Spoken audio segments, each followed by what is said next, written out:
Bismillah, elhamdülillah, vessalatu vesselamu ala Rasulillah. Assalamu alaikum, aziz din kardeşlerim.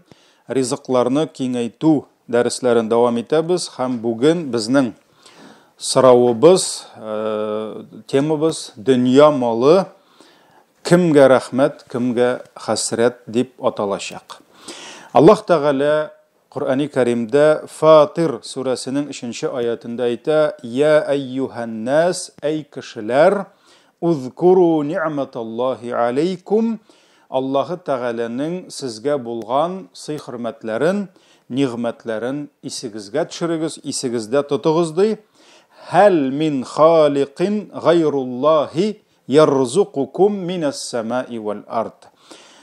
Allah-u Teala'dan başka sizni yo'qdan bor qiluvchi ham sizga ko'kdan yerdan rizq beruvchi tag'in biror zot bormidi?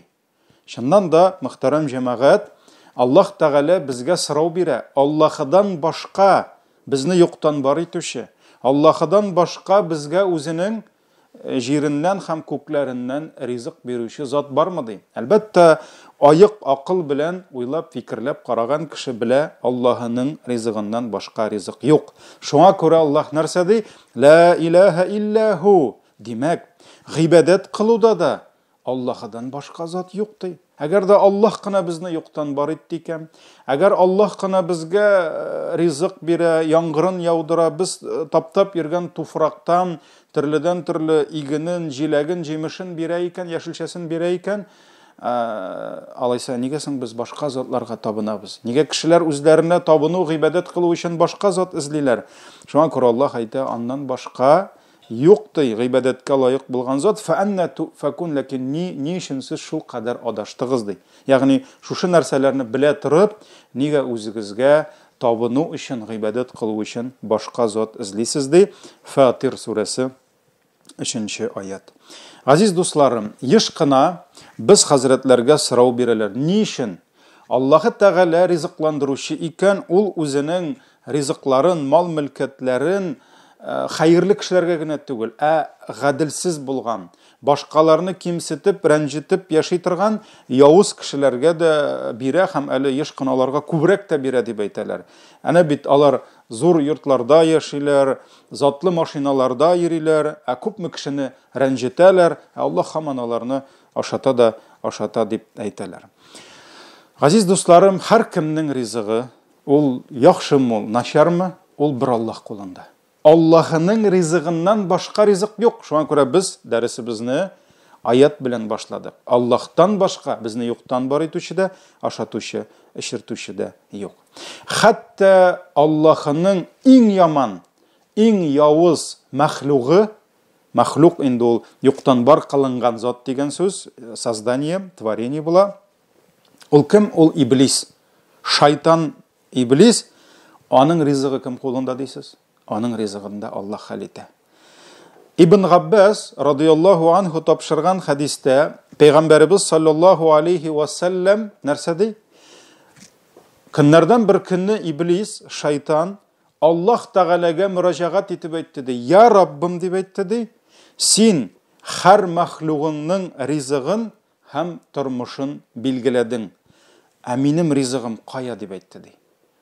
İblis Allah-u Teala'ga qarşı chiqsa da, Allah qarshında eng zo'r kufrlik qilsa da, ul bila rizqning kim qo'linda ekanini. Shunga ko'ra ul rizqni boshqa bir yerdan izlamay, Allohdan so'ra. Ya Rabbim, butinisini rizqlarin bulding, turmushlarin, ya'ni turmushdagi mol, mulkat, boyliqlarin bulding, qo'ya menim rizqim deb so'radi dey.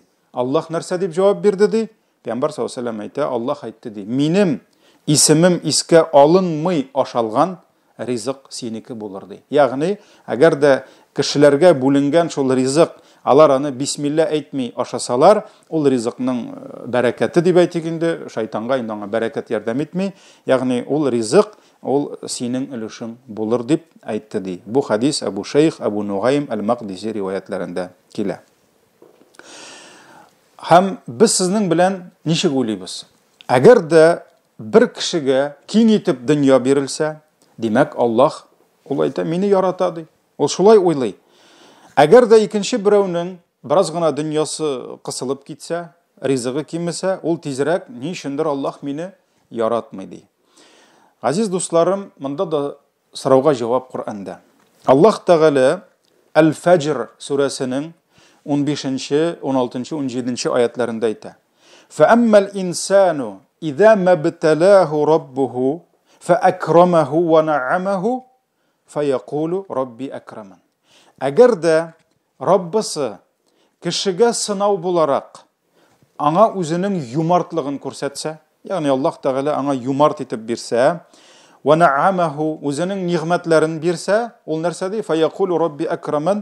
Ул әйтә, менә бит, Аллаһ миңа бирә, монсында тегесендә, ул мине зурлый, ул мине хөрмәтли дип әйтә ди. Кешеннән дә шулай уйлый.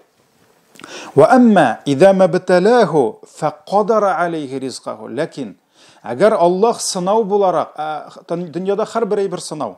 Аллаһ байлыкны да сынап бирә, Аллаһ мохтаҗлыкны да сынап бирә. Әгәр дә Аллаһ аңа сынау буларак ризыгын киметсә, فَقَدَرَ عَلَيْهِ رِزْقَهُ, ризыгын киметсә, فَيَقُولُ رَبِّي أَهَانَنِ. Ул Аллаһ мине кимсетте дип әйтә ди. Раббым мине кимсетте дип әйтә ди. Менә без кешеләр шулай уйлыйбыз. Һәм кемнеңдер башкаларны золымлык белән, башкаларны рәнҗетеп алган мал-мөлкәтләрен, төзегән йортларын күреп, менә бит ни өчен Аллаһ аны ярата, нигә аңа шулай бирә? Нигә мин үз маңгай терем белән хезмәтемне кылам, мин барлы юклы тормышымда яшим, нигә мин Аллаһ кимсетә дип уйлыйбыз? Юк, җәмәгать. Аллаһ Тәгалә дә бу аятларны әйткәннән соң кәллә ди, юк ди, алай түгел ди. Укыгыз Коръәнне. Алыгыз Коръәндә Карун кыйссасын. Карунның байлыгы, андый байлык әле бүген кемдәдер бар микән, юк микән? Карун кыйссасы. Алыгыз Фиргавун, Фараон кыйссасын. Алыгыз Намруд кыйссасын. Менә бу Каруннар, Фиргавуннар, Намрудлар, булар җәмәгать кафир генә түгел, булар кафирләрнең атасы булды. Булар кебек явыз, булар кебек яман кешеләр, алар юк. Шуңа күрә алар Коръәнгә кирип калдылар, тарихка кирип калдылар. Тарихта булар иң бай, иң иркен яшәгән кешеләр булдылар.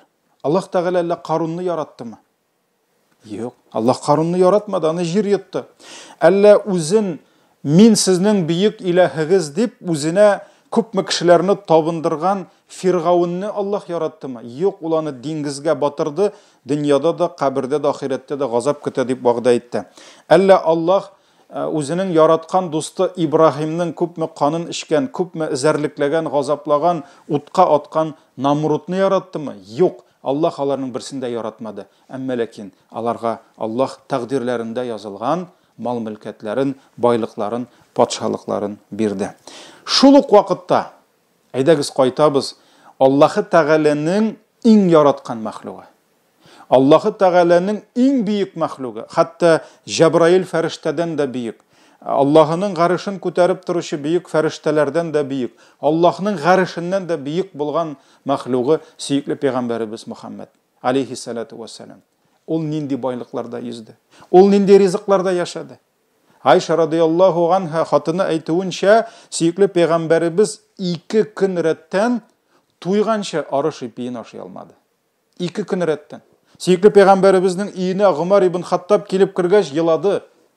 Чөнки аның шатырында, өйдә түгел, шатырында, аның күрде каядыр берничә тире ята иде, ятагы караваты да булмады, өстәле дә булмады утырырга, ул идәндә утырды, җирдә утырды, һәм каядыр чистартылмаган шулай иелеп тора иде, арпамы, солымы, нәрсәме иелеп тора иде, шуны күреп елады.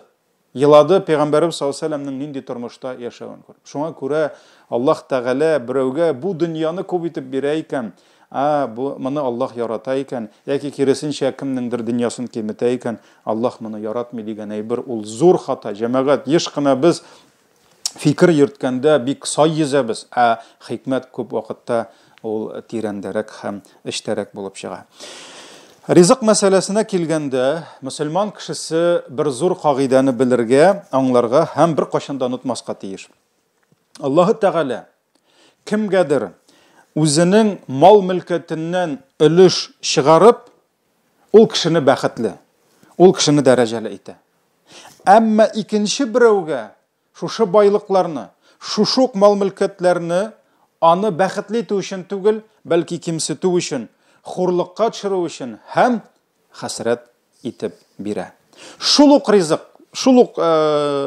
ул күп вакытта хәерле мәгънәдә килә. Мәсәлән, ризык, нигъмәт дигән әйбер ул хәерле мәгънәдә килә. Шуңа күрә шул ук ризык дип әйтмик, шул ук мал дип әйтик, шул ук байлык, ашамлык, ичемлек бөтенесе кергән. Кемгәдер бәхет куанычлар алып килә, ә икенче берәүнең башына шул ук Аллаһ биргән мал-мөлкәт нәрсә? Бәла булып төшә. Моның дәлиле, яна бер дәлиле Тәүбә сүрәсендә. Аллаһ Тәгалә бу аятны 2 мәртәбә кабатлый. Аллаһның кабатлаулары тиктималга түгел. Димәк, моның хикмәте бар. 55 һәм 85 аятлар. Аллаһ Тәгалә нәрсә ди? Ул сөйкле пәйгамбәребезгә мөрәҗәгать итеп әйтә. Фәлә ту'җибука амвалухум ва ла ауладухум ди. Аларда булган мал-мөлкәт ди һәм балалар ди сине гаҗәпләндермәсен. Ягъни шушы мунафиклар үзләренең динсезлекләрен эштә яшереп, тыштан гына дини булып йөрүче 200 кешеләр, имансызлар, менә шушы иманнарын югалткан Курайш кабиләсендәге булган байлар, булсынмы башка патшалар, аларның байлыкларын күреп, һәм балаларын күреп ди, син соклана күрмә ди. Алар сине гаҗәпләндермәсен ди, кызыктырмасын ди. Ни өчен? Аллаһ Тәгалә әйтә: "Иннама юридуллаху лию'аззибахум биха фил хаяти дунья." Аллаһ ди, аларга шушы байлыкларны ди, шушы хәтта балаларны ди, ни өчен бирә? Бу дөньяда газаплау өчен бирә ди. Субханалла, ничек инде? Байлык бер караганда ул бит бәхет китерә кебек. Юк. Хәтта балаларны ди, Аллаһ бу дөньяда газаплау өчен бирә аларга. Ва тазхака анфусухум ва хум кафирун. Һәм алар менә шушы байлыкларына чумып, шушы балалары белән мәшәкать күреп, алар бу дөньядан әле кафир булып китәчәкләр ди. Ягъни аларның иманга килергә дә, намаз, гыйбадат кылырга да мөмкинлекләре булмас ди. Менә шуңа күрә җәмәгать Тәүбә сүрәсе 55 аят һәм шул ук аят кабатлана 85 аятта. Безнең күзебезгә зур шатлыклар булып күренсә дә, тыштан ялтырый, эчтән калтырый диләр. Аллаһ залимнәргә киң байлыкларны, хәтта җәмәгать үзең тудырып үстергән, шуларга күпме кешеңне, мәхәббәтеңне сарыф иткән, хәтта балаларың, аныкларың да хәсрәт өчен бирелә икән кемгәдер. Әгәр кеше үзенең кешелек сыйфатын, иманын, намусын югалтса, аның яулаган үрләре дә, аның ирешкән бөек дәрәҗәләре дә, сатып алган машинасы да, шибәр матур хатыны да, сау сәламәт баласы да бәхет китерәсе урынга үз башына хәсрәт булып кайта. Шуннан да без моны көн сайын күрәбез. Каядыр кулыннан керәсе, акчасы ышкынган, хатыны бик шибәр иде, ләкин күрше аңа күз салган, балалары рәхәткә чыдый алмыйчы, туклыкка чыдый алмыйчы, бәйдән ышкынган, шушы һәм башка кайгы хәсрәтләргә чумып, аның ни сөенергә, ни шул якыннарын күреп шатланырга да вакыты да, мөмкинлеге дә юктыр. Азиз дусларым, без мөселманнар беләбез. Аллаһы Тәгаләдән килгән һәр мал-мөлкәт, әйдәгез, нигъмәт дип әйтмик, чөнки нигъмәт ул инде килә бәхет китерә торган нигъмәткә генә нигъмәт дип әйтелә, ризыкка. Аллаһыдан килгән һәрбер мал-мөлкәт, ризык, башкасы бөтенесе керә моңа. Ул икелештән тора. Ул икелештән тора. Беренчесе, ул килгән малның, мөлкәтнең үзе. Менә ул синең яшәгән тормышың, синең яраткан хатының, ирең, балаларың, синең утырып йөргән атың, яшәгән йортың, синең институтта укып алган дипломың, һәм башкасы, һәм башкасы. Кесәңдәге акчаң һәм башка. Бу малның үзе. Икенчесе, ул малның куанышы. Ул малның куанышы. Менә без сезнең белән материалистик тормышта яшәп, biz аның шушы бер өлеше белән генә шунда казынырга, шуны эзләргә генә ирендек. Ләкин динебез ислам алай дими. Юк. Йорт җиткерү әле ул бәхет түгел. Бер матур шибәр хатынны ләктереп гаилә кору ул әле бәхет түгел. Күпме генә хәсрәт кичерсә дә ананың 8-9 ай буе сызланып, шул баласын дөньяга китереп күкрәк сөтен имезеп үстерү ул әле бәхет түгел. әле бәхетнең икенче өлеше бар. Ягъни Аллаһ биргән нәрсәнең икенче өлеше бар.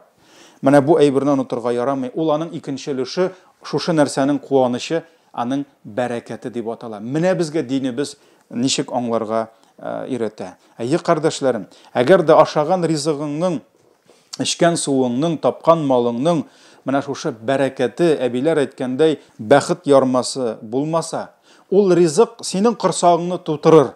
Әмма ләкин аның куанышы булмас.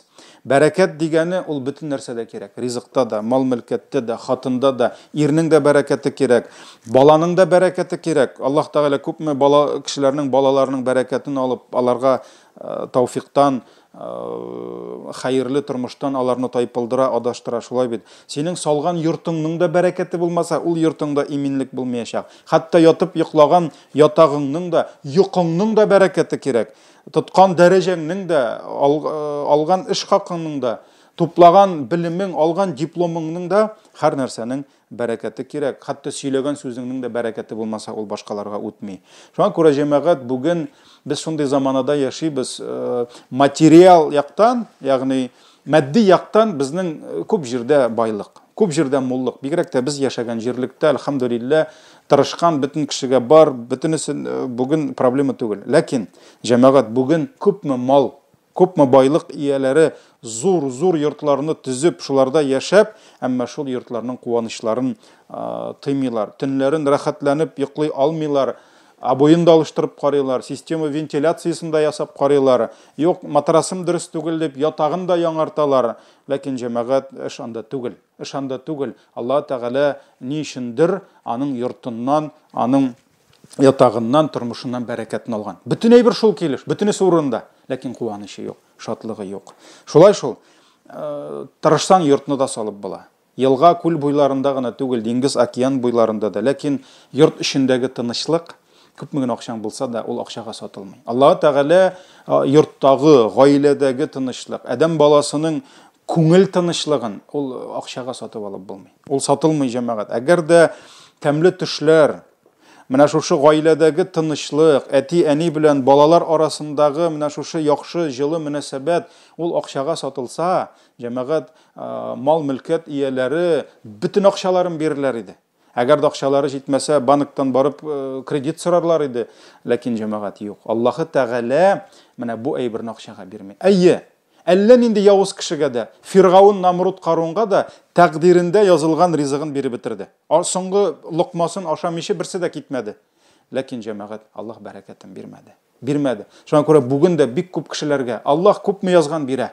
Аллаһның малы кимеми, ләкин Аллаһ бәрәкәтен күп кешегә бирми. Аның яшәгән тормышының дөрес булмау сәбәпле, аның кеше рәнҗетүе сәбәпле, золымлыкка керүе сәбәпле. Шуңа күрә җәмәгать Аллаһ Тәгалә менә биргән малының да безгә бәрәкәтен, куанычын бирә. Шуннан да үзе хәерле дип күргән, үзе лаек кешеләргә. Шуңа күрә Аллаһ нәрсә диде? Залика фадлуллаһи ю'тиһи ман яша. Менә бу Аллаһның рәхмәте ди, һәм ул үзенең рәхмәтен теләгән бәндәсенә бирә ди. Аллаһу зул фадлил азим. Аллаһ бийек рәхмәт иясе ди. Шуңа күрә җәмәгать, без бигрәк тә ирләр, әтиләр, әниләр дип әйтик инде, Аллаһ Тәгаләнең биргән малларыннан үз өлешләребезне эзләгәндә, ул өлешләребезне табып алганда, һәм шушы өлешләребезне гаиләгә, шушы иң якын булган кешеләребезгә, балаларыбызга алып кайтканда, бу әйбер үзе генә түгел, аның бәрәкәте дә кайтса иде дигән сорауны без җәмәгать беренче урынга куярга тиеш. Беренче урынга куярга тиеш, чөнки бәрәкәтсез мал гаиләгә кайтып, гаиләгә хәсрәт кайта, гаиләгә бәла каза кайта. Менә безгә шушы әйберне аңларга вакыт җитте. Чөнки безнең әти-әниләребез, әби-бабайларыбыз гомер бакыена дин белән яшәп, шушы нәрсәне уйлап, белеп яшәгәннәр, һәм инде бүгенге шушы дәресебезне тәмамлап, мин сөйкле пәйгамбәребезнең бер хадисен гына искә төшереп китәсем килә. Бу Имам Муслим, Тирмизи, Ибн Маҗа китапларында килә. Бу хадисне безгә Абу Хурайра радиллаһу анху тапшырган. Сөйли, иң беренче Мәдинә шәһәренә сөйкле пәйгамбәребез Мәккәдән Мәдинәгә килгәндә, беләбез, Мәдинәдә бәрәкәт юк иде. Хәтта аның эчәр сулары да әз иде, күп кыюлар пычрак иде, аның суы эчәрлек түгел иде. Һәм менә шушы Пәйгамбәр саллаллаһу алейһи ва саллям килгәч, иң беренче җимешләр өлгерде.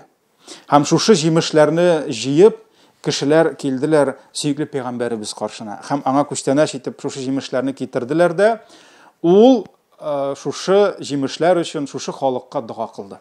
Шушы шәһәргә дуа кылды һәм әйтте: "Я Аллаһ", диде, "безнең җимешләребездә бәрәкәт бир", диде. Карагыз, безгә җимешләрне күбрәк итеп бир димәде.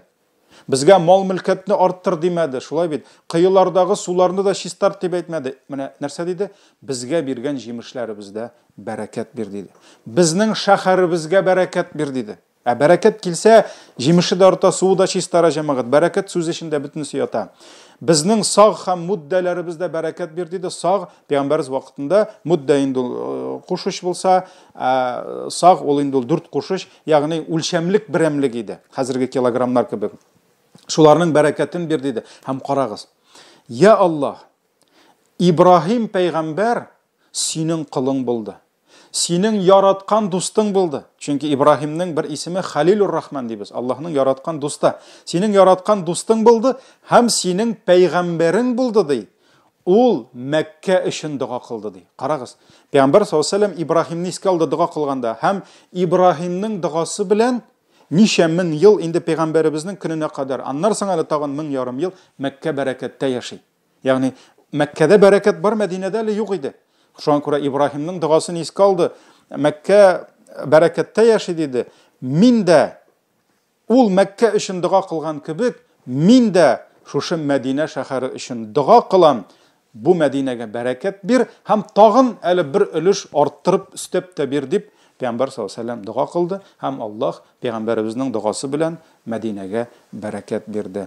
Һәм шушы дуасын кылганнан соң ул инде кешеләр бит шулай җыелышып торалар, арадан иң кичкенә, иң сабыйларны чакырып, шушы җимешләрдән аларга авыз иттерә иде. Шуңа күрә Раббым Аллаһ, азиз туганнарым, безгә яшәгән тормышларыбызның, тапкан мал-мөлкәтләребезнең, үстергән бала оныкларыбызның, яшәгән йортларыбызның, ятып йоклаган ятакларыбызның, үзара мөнәсәбәт, дуслык, мәхәббәтләребезнең бәрәкәтен, куанычын бирсен, бәрәкәтсез тормышлардан үзе имин кылсын.